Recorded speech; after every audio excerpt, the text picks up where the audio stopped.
تمہارے دل میں یہ خیال آتا ہے نہ کہ میری دعا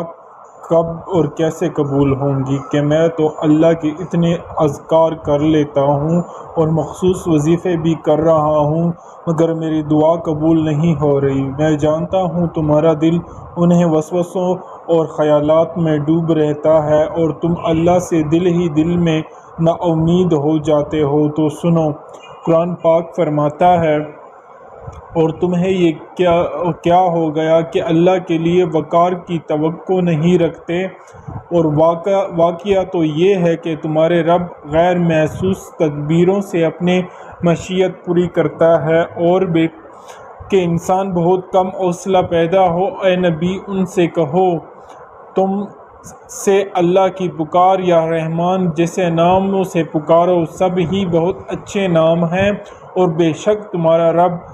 خوب سننے والا اور جاننے والا ہے۔ یاد رکھو، خالق کے پاس ہی مخلوق کے ہر درد کا مرہم ہوتا ہے، اور تم جس قبولیت کے آس میں ہو نا، جان رکھو میرے رب تمہارے دل میں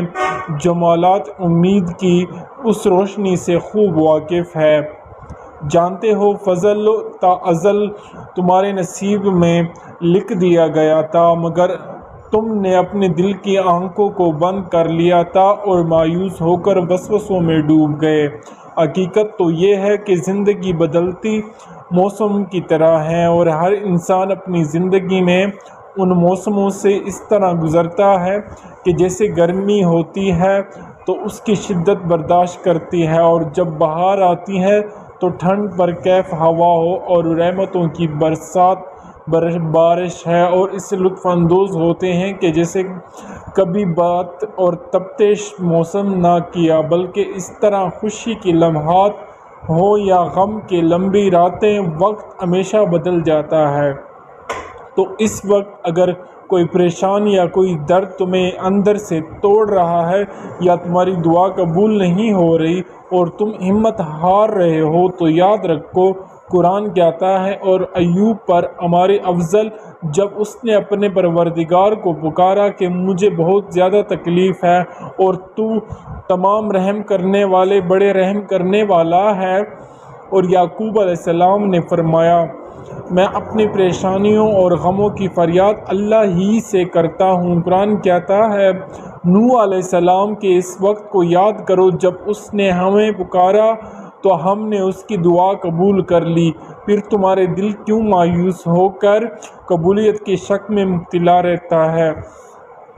تمہارا یقین بھی تو اس طرح مضبوط ہونا چاہیے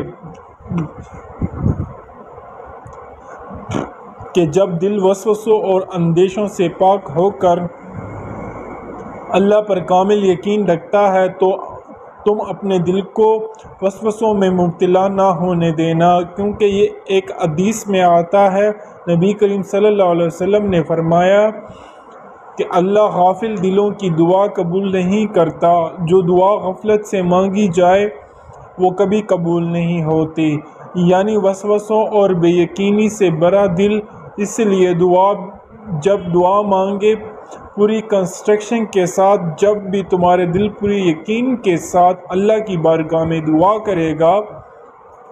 تو اللہ تمہاری دعا بہت جلد قبول کرے گا۔ اور یاد رکھو، زندگی میں کسی ریجیکشن یا کسی نقصان سے ہونے والی درد کو اور اس تکلیف میں چھپے طاقت کو کبھی بھی انڈر اسٹیمیٹ نہ کریں، کیونکہ تمہارے یہ دکھ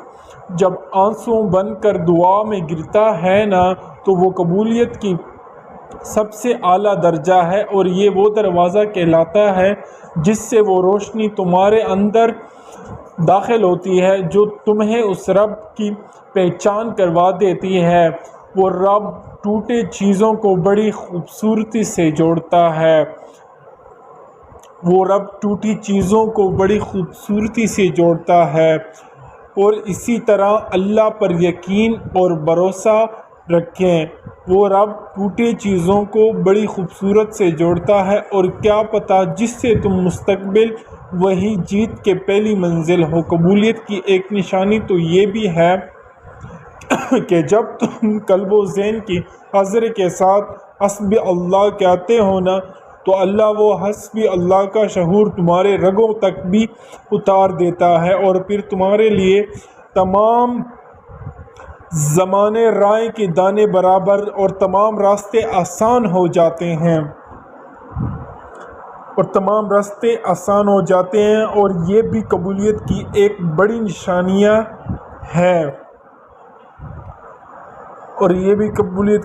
نشانیاں ہیں۔